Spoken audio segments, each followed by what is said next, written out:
Exploring the small isles by inflatable boat had been a long time ambition of my boating buddy Gordon.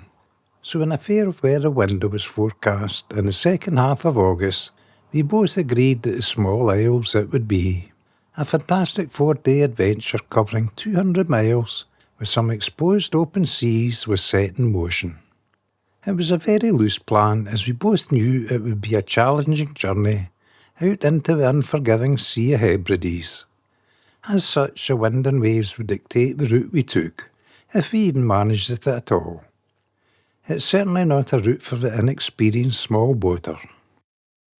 I was loaded with camping gear, food and water for 5 days, and 100 litres of fuel, with the knowledge that if I was running short on the return trip, I could always get fuel at Tobermory. Like all my good adventures this year, it began at Kelly's Pier in Loch Etive.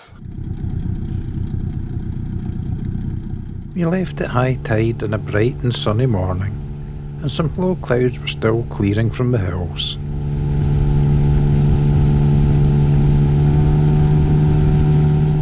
Gordon, with his crew of 2 Cocker Spaniels, took the lead in his 4.3 metre XL Volair inflatable, powered by his 20 horsepower Daihatsu 4-stroke. His setup is a good turn of speed, but he can't quite match my Quicksilver 420 rib, powered by its 25 horsepower Mariner 2-stroke.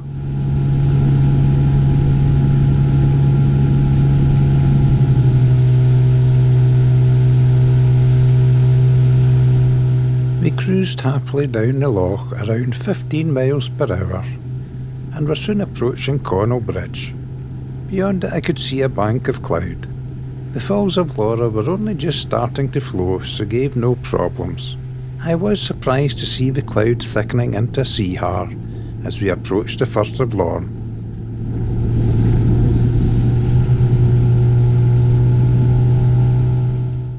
It's just as well I can find my way past Eland Beg blindfolded, as visibility was now down to a few metres.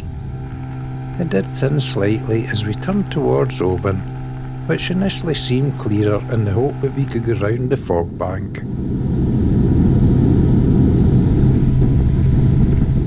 However, it soon became obvious there was a right pea souper at sea, and I didn't want to go any closer to Oban, as then we would be following the main shipping channel to Lismore, and I certainly didn't want to meet the Mull ferry in the crossing, so followed a compass bearing to reach Lismore around a quarter mile north of the lighthouse, then follow the coast south around the lighthouse, thus hopefully avoiding any ships.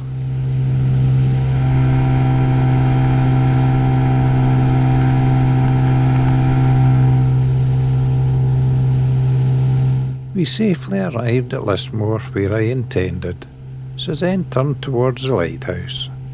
It didn't come as a surprise to see a large fishing vessel in the shipping lane. It would have been using radar to ensure it was safe, but it certainly wouldn't have known that 2 inflatable boats were close by.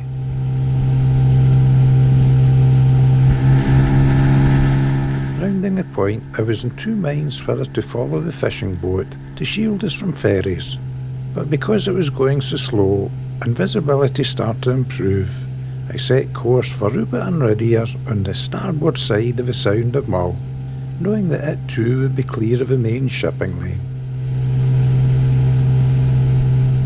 The Sound of Mull was still under fog, so decided to land in the shelter of Vinamore Bay and wait for it to clear. As we landed, I could hear a ferry foghorn reverberating in the depth of the thick har.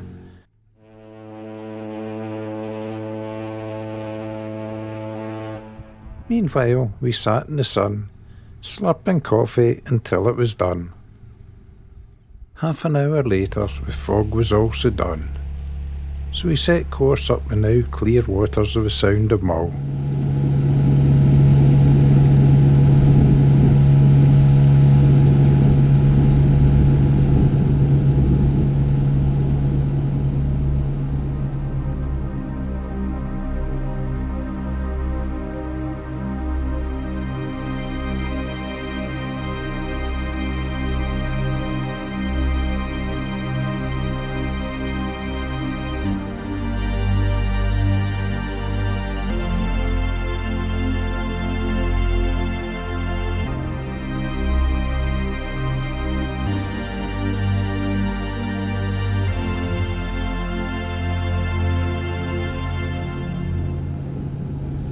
The farther up the sound we went, the calmer the sea became.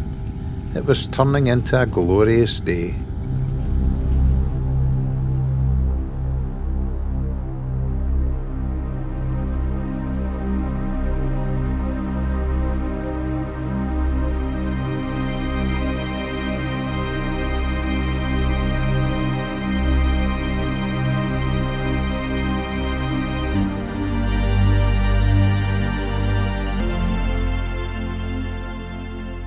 Leaving the Sound of Mull, we crossed over to the Ardnamurchan Peninsula with a plan to land for a break and let Gordon's dog have a sniff around, before tackling Ardnamurchan Point, which is one of the most westerly pieces of mainland UK and has a reputation for being a rough ride.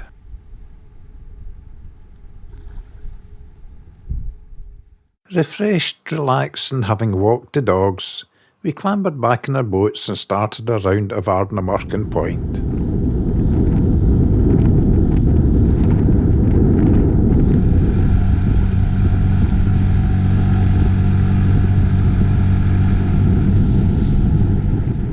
I could clearly see the fog bank over by Tiree, but was happy the coastline we were following was clear.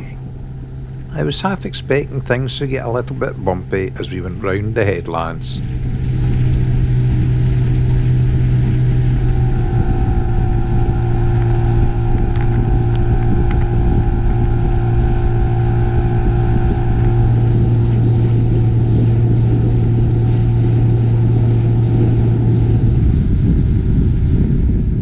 But in truth, the further round we went, the calmer it became.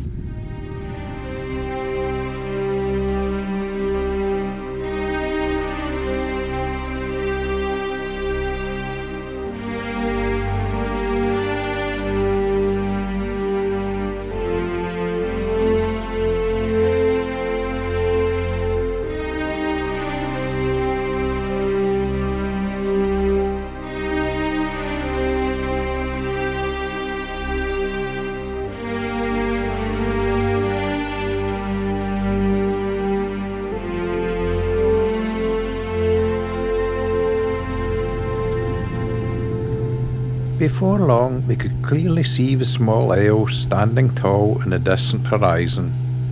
Then the lighthouse and Ardnamurchan Point came into view, indicating we're almost round the headlands.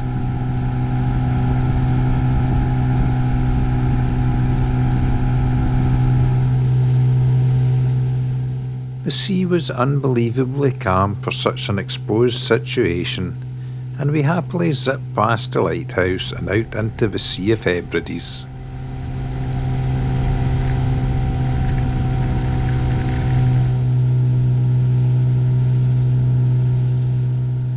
Initially we had planned on camping overnight on the island of Eigg, but because conditions were so good, we decided to push on and head around the island of Muck, then cross to Rum before finally landing on Canna, the furthest away small isle.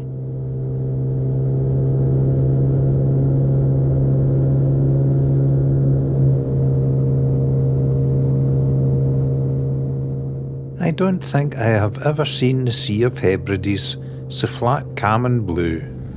There was not a single wave to be seen anywhere, except for the white water of our wakes.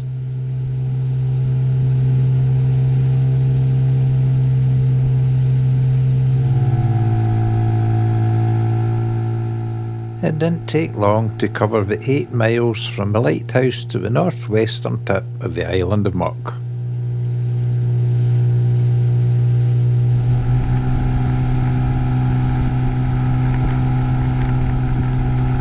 Four miles away on our right hand side, the island of Eigg added some colour to the calm blue scene, and 10 miles beyond it lay the Scottish mainland. 5 miles straight ahead lay the island of Rum, with the distant mountains of Skye 10 miles beyond it, and with Muck a mile or so behind us, we really were in the middle of nowhere.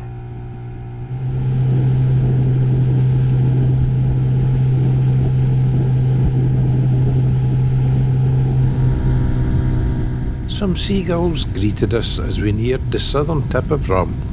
It's a very impressive island with towering cliffs and high hills.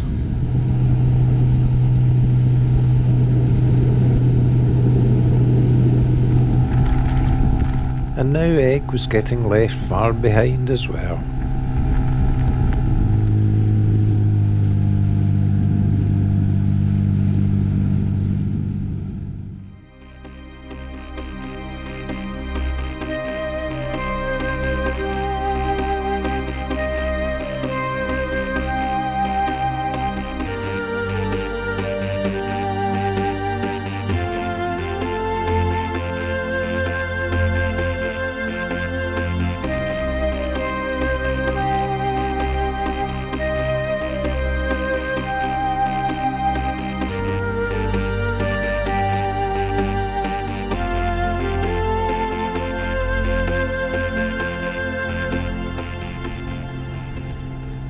We happily sped down the southwestern side of Rum, and could now clearly see our destination, the low-lying island of Canna, not far beyond Rum.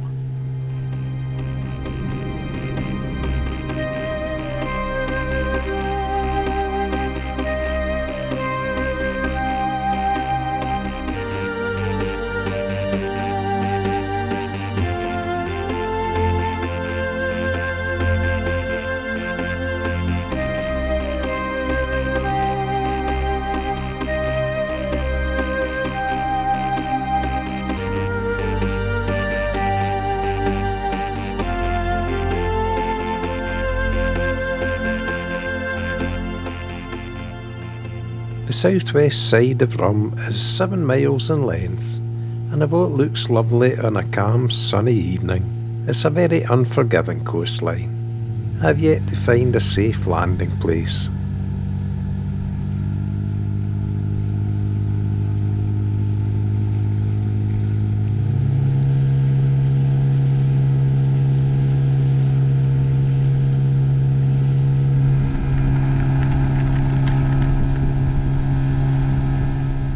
Under normal conditions, there can be a bit of a tide race off Schooner Point and the most westerly point in Rum.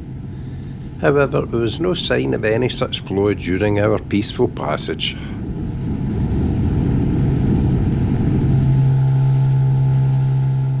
I now happily started on the last leg of our journey, crossing a 4-mile channel that separates Canna from Rum. Skye looked lovely under a thin band of white cloud.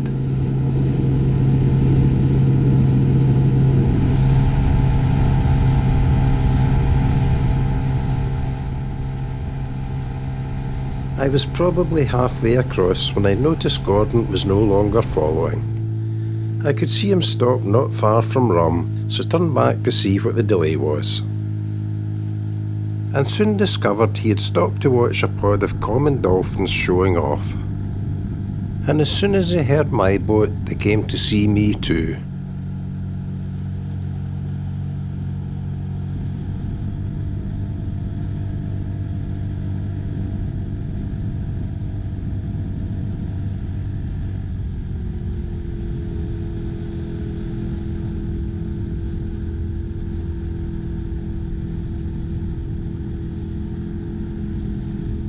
It wasn't a large pod, and there were quite a few juvenile dolphins in the group, and I think they'd already tired themselves out entertaining Gordon, so we left them in peace and continued on our way to Canna. Canna is my favourite of the small isles. It's in the care of the National Trust of Scotland and has a population of around 20 people. I generally camp at the lovely sheltered sandy bay in the adjacent island of Sandy. But when we arrived, we could clearly see around a dozen people, either on the beach sunbathing or swimming. It puzzled me a little as to why so many visitors, but decided to camp elsewhere so as not to upset anyone. We headed for a more isolated spot in Tarbert Bay. And when we got there, we discovered a herd of inquisitive cattle were on the beach. We were both very tired after travelling almost 100 miles that day, so we're in no frame of mind to look for somewhere else. Fortunately, just round the corner from the sandy beach and separated from the quays by a fence, we found another sheltered area for the boats and a nice raised campsite overlooking the bay and onwards towards Rum. We had made it, and all it was left to do was to circumnavigate Canna in the morning, then hopefully get back to Taynuilt the following day, assuming the weather allowed. And thus day one was done. This video will be continued, so thanks for watching.